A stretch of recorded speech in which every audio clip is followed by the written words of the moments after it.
Welcome back to another episode of Financial Decisions with Zach and Zach. Today's episode is loss aversion. Loss aversion is a cognitive bias often associated with behavioral economics. Loss aversion is an individual's pain of losing something which is twice as powerful than gaining something. Loss aversion is typically common when making important decisions on financial issues. So what are some examples of loss aversion? Well, I'm glad you asked. Let's set up a scene where Bob is investing in stocks and refuses to sell below the price he originally paid for it because he doesn't want to take the loss. This scenario shows that even though Bob can't gain anything more from the stock, they would still rather hold on to it than sell because they would view it as a loss. In addition, another way this could happen is if Bob sells a stock greater than the price Bob paid just to lock in the profits.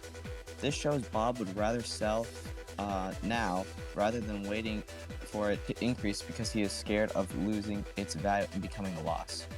Loss aversion isn't just when investing in stocks. Many companies and retail stores use this bias to keep customers buying too.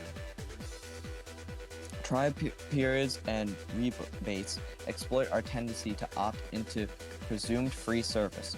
Once a buyer incorporates a specific software or product into their lives, they are more likely to purchase it to avoid the loss they will feel once they give it up. This tends to happen because scaling back, whether on software trials, expensive cars, or bigger houses, is an emotionally challenging decision. Well, with that being said, how do we avoid making loss aversions?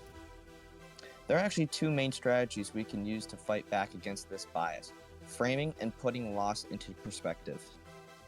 When proposing a transaction, try framing the options in a way that highlights the potential benefits that can be achieved rather than emphasizing the risks.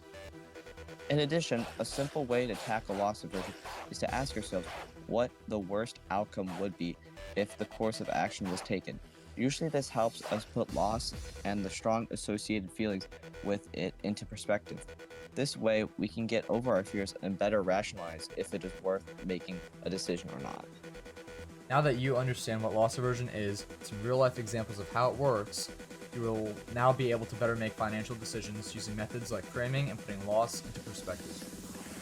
Thanks for watching. Smash that like and subscribe button and have a great day.